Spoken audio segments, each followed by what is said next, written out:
C'est la 39e édition de la revue de la semaine. D'accord? Bon, allez, générique.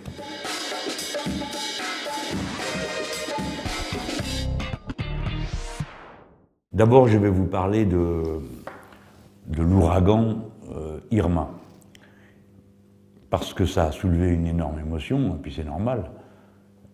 Beaucoup de gens ont réalisé ce qu'était un cyclone. Quand ça arrive aux autres, on s'en rend moins compte, mais là, c'est arrivé à nous les Français. Et on voit le cyclone, c'est un fait naturel, et puis c'est un fait social. Je vais vous parler des deux très vite. D'abord, c'est un fait naturel, c'est pas le premier cyclone qui passe dans le coin, mais ce qui est nouveau, c'est la violence du cyclone, la vitesse du vent, la durée de l'événement, et puis des fois la succession un derrière l'autre de plusieurs cyclones. Les experts du climat disent que, comme le changement climatique est commencé, des cyclones, on n'en aura peut-être pas davantage, mais d'aussi violents, oui, et peut-être même plus. Pourquoi?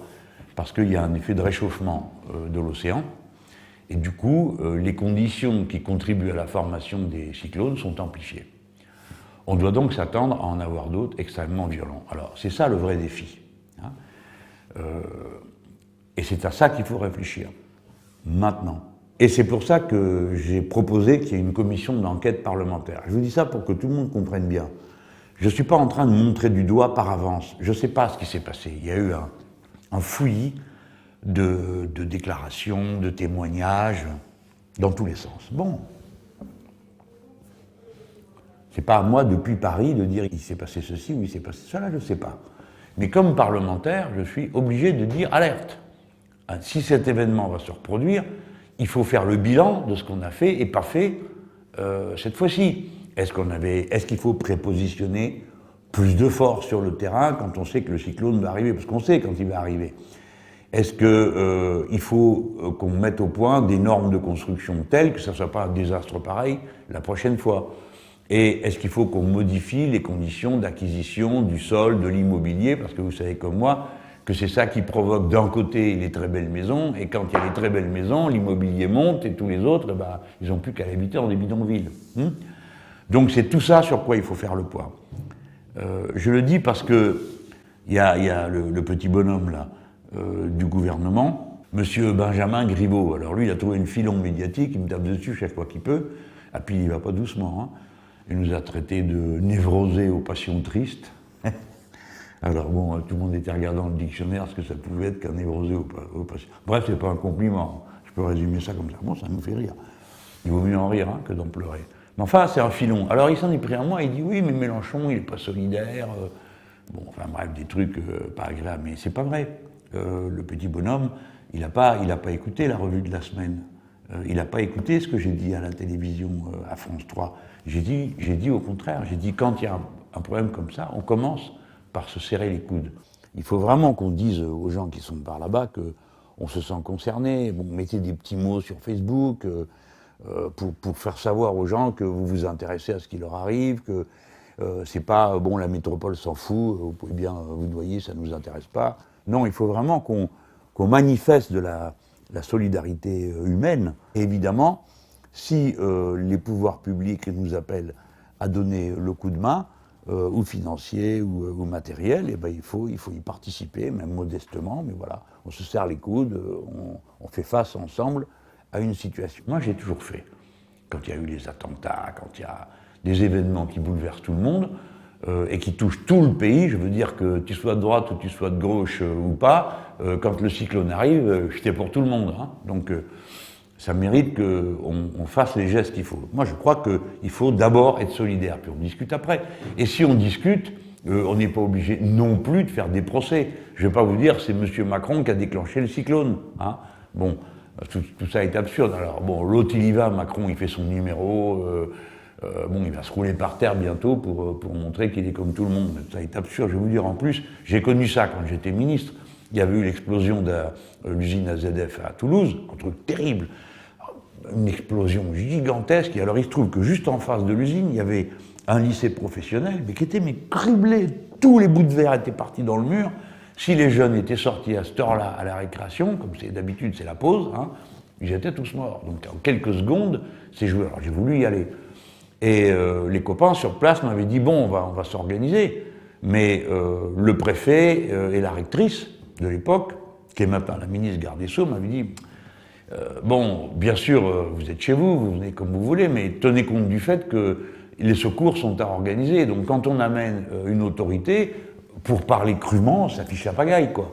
Là, il y a déjà assez d'efforts à faire comme ça, s'il faut en plus prendre là. Bon, M. Macron, il pense que c'est utile d'être là-bas. Moi, je pense qu'il avait envie d'être là-bas, parce que pendant ce temps-là, il y avait la manifestation dans tout le pays, et je vais en parler. Mais enfin, pour revenir sur cette affaire. Donc, je propose une commission d'enquête parlementaire dans cet état d'esprit. Alors d'abord, ils ont commencé par dire oui, il faudra que le gouvernement rende des comptes, puis après il dit non. De toute façon, il peut dire oui, il peut dire non, le président de la République, mais c'est pas lui qui décide des commissions d'enquête parlementaires, c'est le Parlement. Bon, c'est d'accord, c'est la Ve République, d'accord, c'est la monarchie présidentielle, mais le Parlement a encore un droit d'initiative sur lequel le président ne peut rien. Et d'ailleurs, en tant que président de groupe, il y a une commission, je peux, une fois par an, dire il y a une priorité absolue pour une commission d'enquête parlementaire. Bon, les gens, si vous êtes d'accord pour dire avec moi qu'il va y avoir d'autres cyclones, il vaut mieux se préparer, non? Donc ça sert à ça, le Parlement. Il faut qu'on fasse la préparation. Et puis, moi, je rajoute quelque chose, je vous l'ai déjà dit la semaine dernière, mais il faut quand même y réfléchir. Alors, nous, on est la France, ça va, on s'engueule, tout ça, bon, puis après, on va amener du matériel, on a tout ce qu'il faut. On a de l'argent, on a des avions, on a des bateaux, on a tout ce qu'il faut. Mais les autres, les petits pays, les petits États qui y a autour, qu'est-ce qu'ils font? On n'en entend plus parler. Qu'est-ce qu'ils font? Qui c'est qui les aide?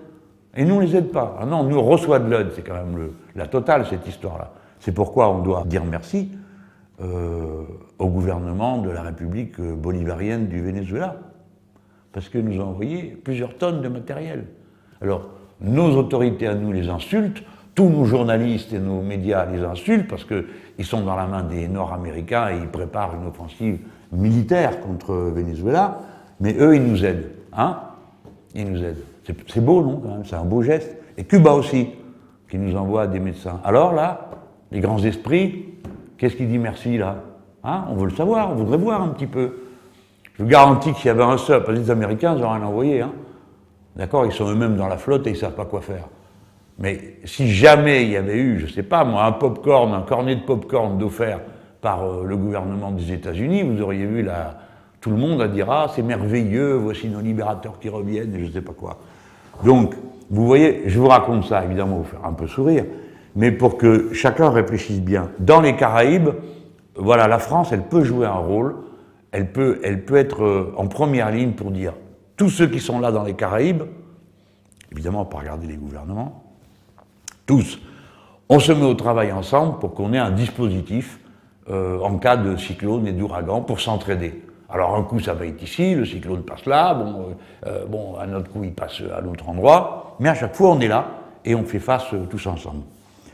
C'est ça que je voulais faire moi, quand j'ai proposé que la France comme puissance, à la fois présente sur le continent latino-américain, par la Guyane française ou par sa présence dans les Caraïbes, joue un rôle.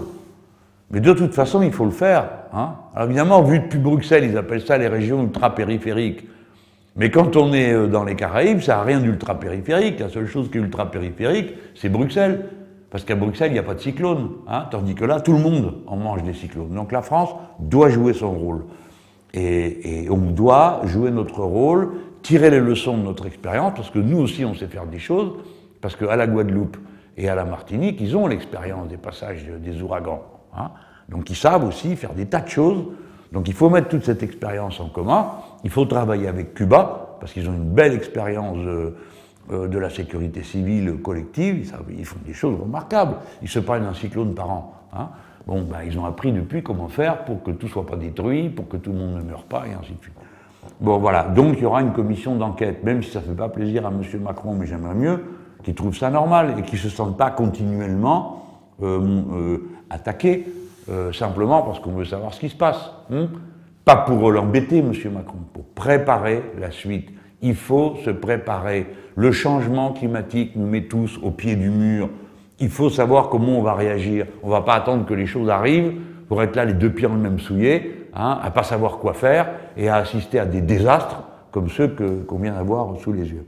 Bon, maintenant je passe à l'autre sujet. semaine, il se passe un événement qui est là, qui monte tout doucement, peut-être que vous ne le suivez pas. C'est en Espagne, la décision du gouvernement de l'autonomie catalane de procéder à un référendum sur l'indépendance. Évidemment, ce référendum, disent les juristes espagnols, est contraire à la constitution espagnole. Ça ne peut pas être chaque gouvernement qui déclenche ce référendum. Vous comprenez bien que si c'est ça, il n'y a plus aucun État, il n'y a plus aucun État possible en Europe. Hein. Bon, on peut décider ça. Il y en a qui ont ça en tête. Hein. Une Europe où on reviendrait à la période du Saint-Empire romain germanique avec des petites principautés, des duchés, des baronnies. Bon, ça, c'est une vision du monde. Et puis au-dessus de tout ça, le fric pour tout le monde, le libre-échange, le marché, hein, et puis le moins d'États possible. Quoi qu'il en soit, nous sommes devant une situation de conflit. Hein, ils sont en conflit. Le gouvernement espagnol et grande partie de la population d'Espagne, hein, des autonomies et de la population espagnole, ne veut pas qu'on mette le doigt dans le cycle des référendums pour l'indépendance. Étendre les pouvoirs des autonomies, tout ça, ils veulent bien en discuter, c'est sans fin. Hein. Donc il y a une tension à propos de laquelle va se poser un problème de frontières. C'est pas le seul. Alors on a l'Écosse, l'Irlande, deux problèmes de frontières à l'intérieur de la Grande-Bretagne, les Écossais qui ne veulent pas avoir de frontières avec l'Europe parce qu'ils sont pour l'Europe pour la raison qu'ils veulent être indépendants de l'Angleterre, les Irlandais, le problème semblait réglé puisque tout le monde était dans l'Union européenne, donc tchouk, il n'y avait plus de frontières entre l'Irlande du Nord et l'Irlande du Sud. Mais comme il y a le Brexit, pof, voilà une frontière.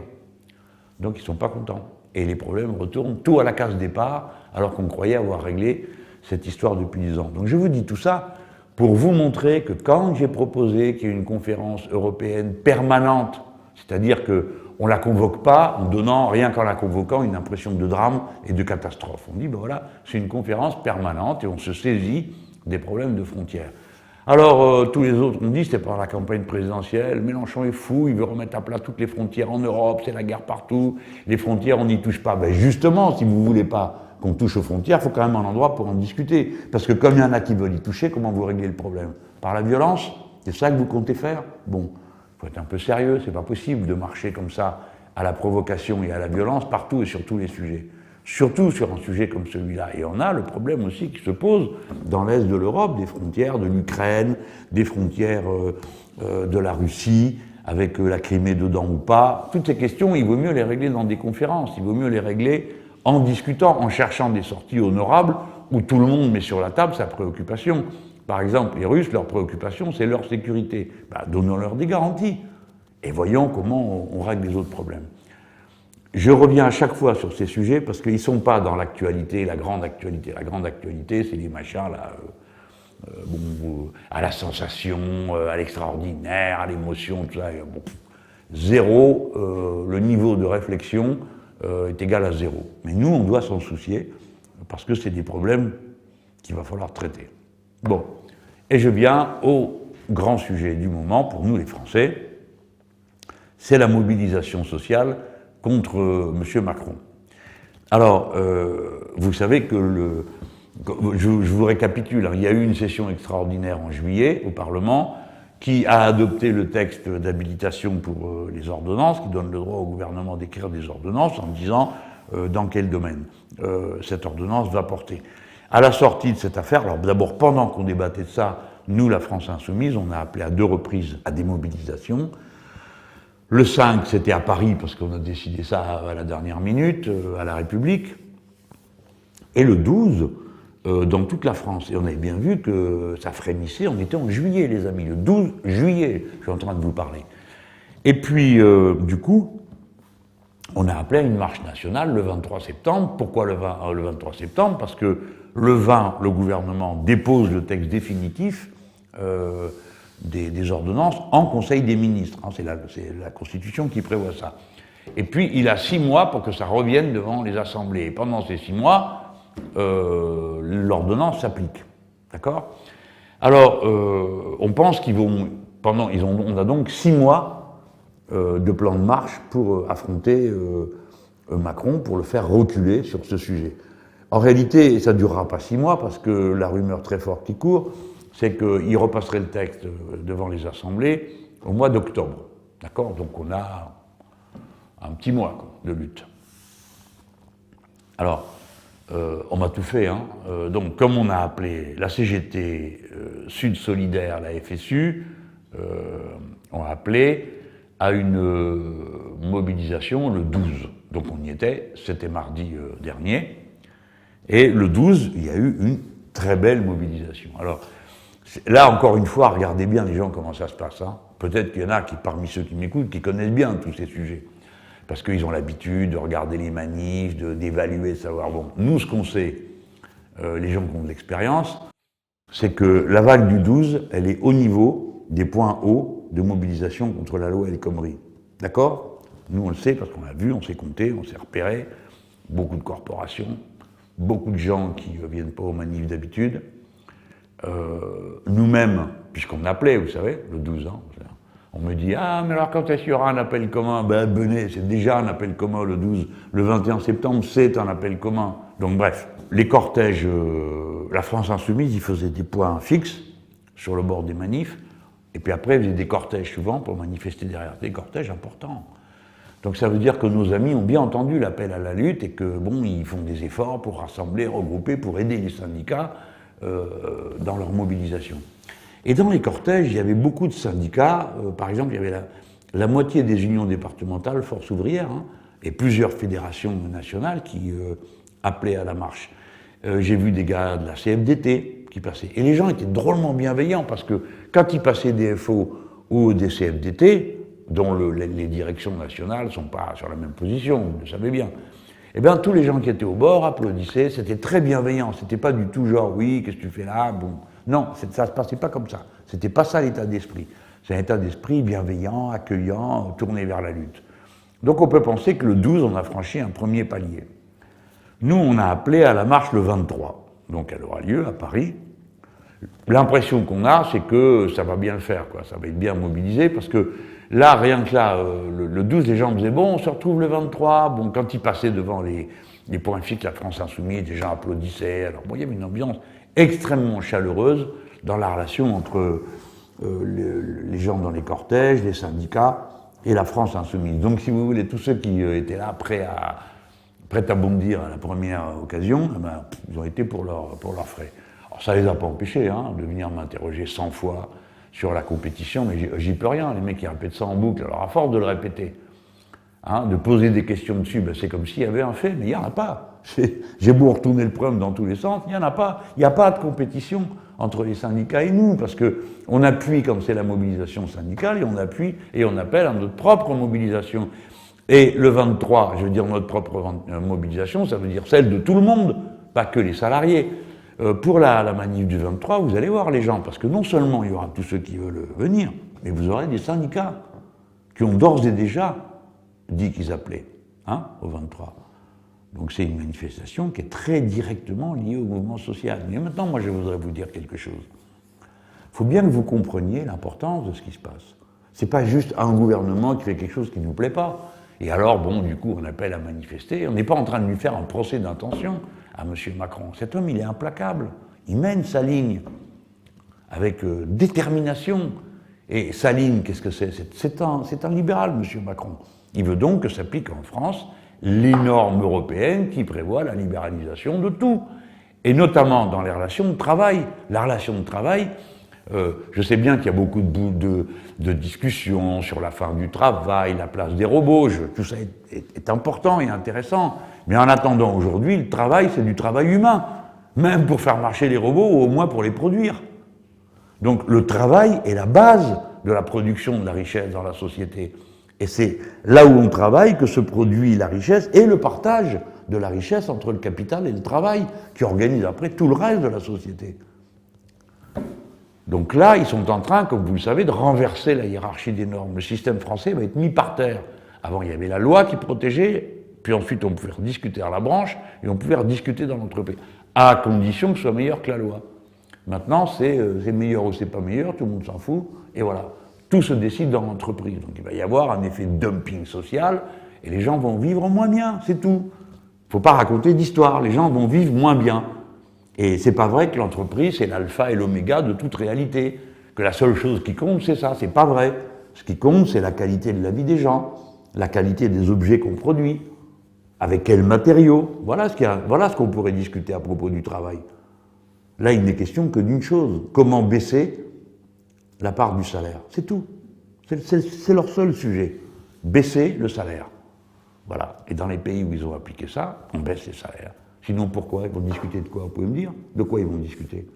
Au niveau de l'entreprise qui permet de contourner la loi, ça va être sur quel sujet? Ben, évidemment, les indemnités, la durée du travail, enfin, toutes ces questions. Donc c'est un vrai bras de fer qu'on a. C'est deux mondes de vision de la société qui s'affrontent. Il y a d'un côté M. Macron, c'est chacun pour soi, et de l'autre côté, il y a nous, c'est tous ensemble. C'est-à-dire toute la société. Et quand on a le cyclone Irma qui passe, on comprend ce que ça veut dire, tous ensemble. T'as qu'à leur dire aux gens là-bas dans l'île, allez, chacun pour soi.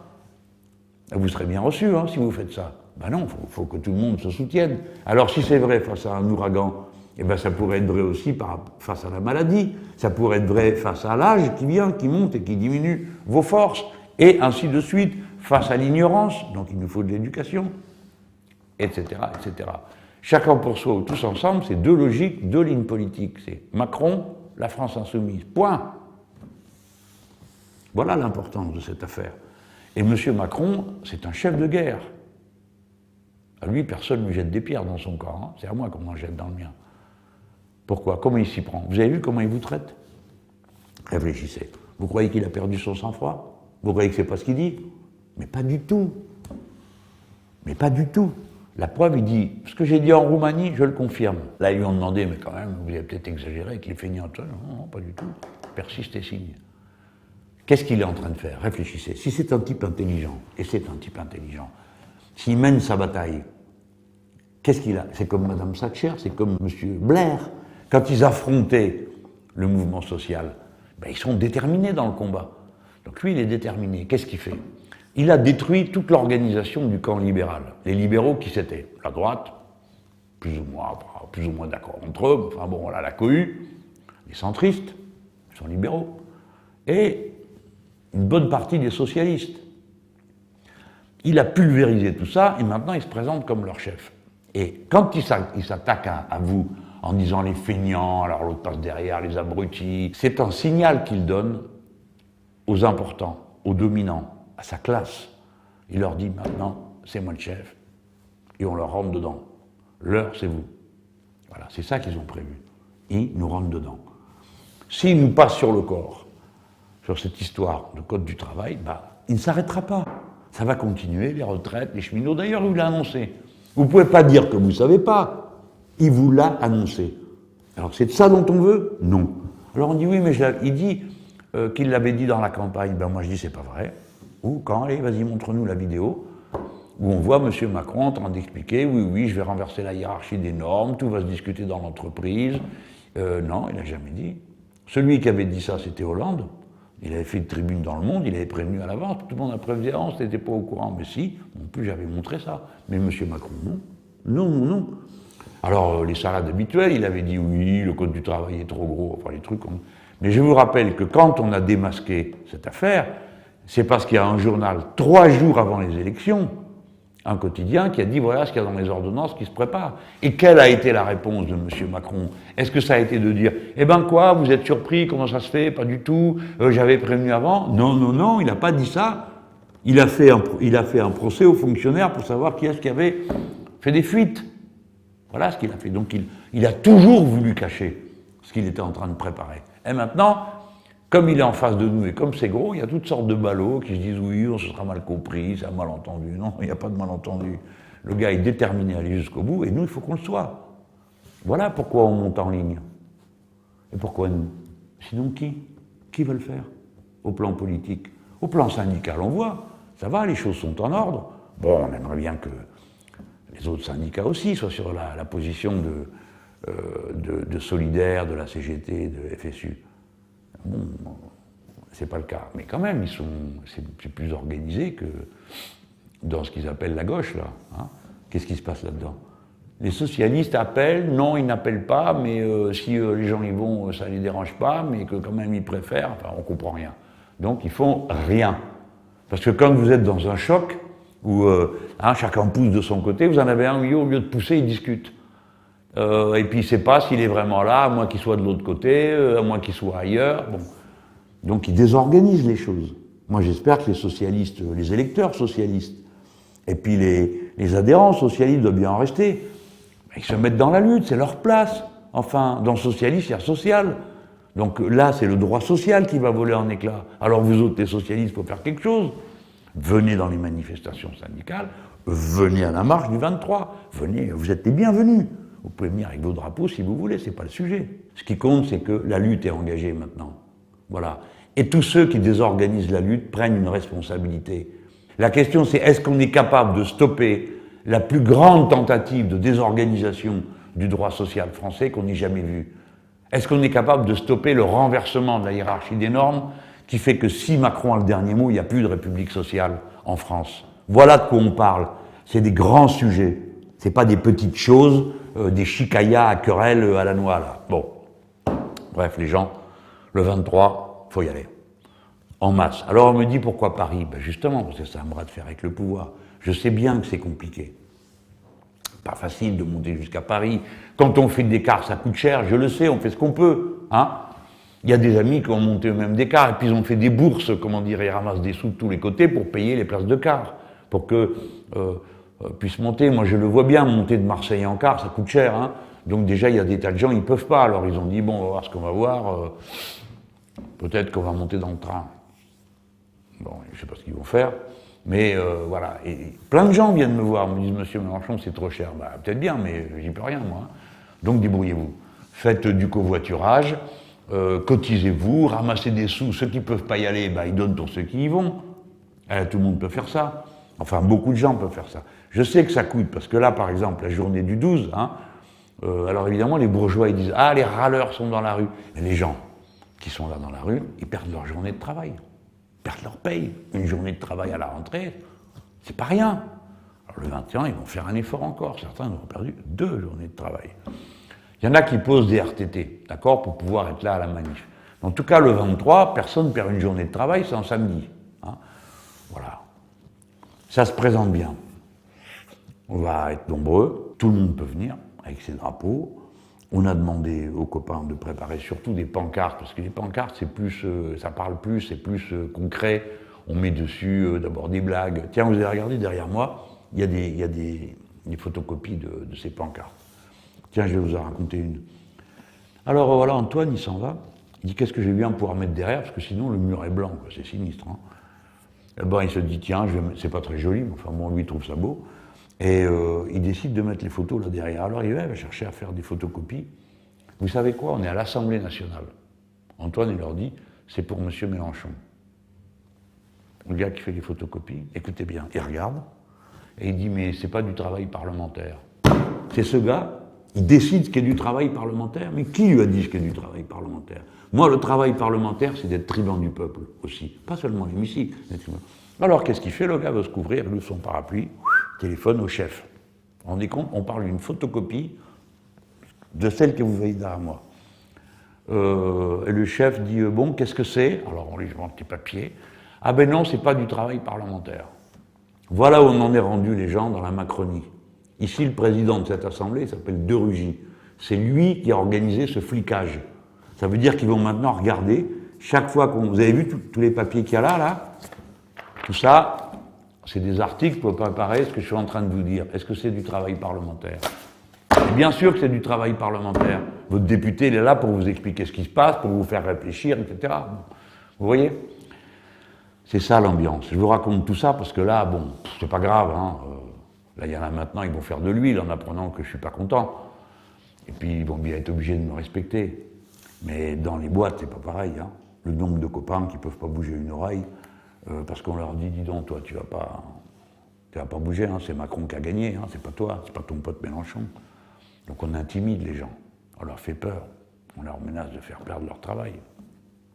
Il faut manifester. Alors, ils ont tous les culots, hein, les autres. D'abord, j'espère que vous complétez votre collection comme moi. Hein. J'attends avec hâte le moment où je me ferai traiter de bachibouzouk, vous savez, comme le capitaine Haddock, parce que alors là, ça y va. Hein.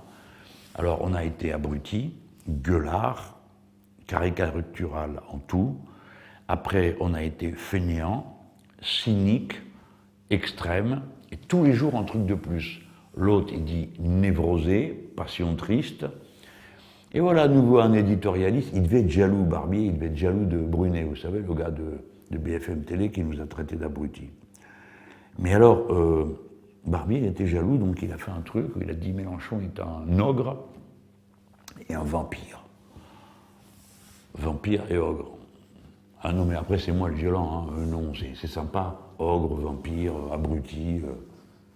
Bon, ça va leur rester, hein, vous le savez, parce que vous, ça vous fait rire, puis après, ça vous énerve. Vous avez vu comme ils nous pilonnent?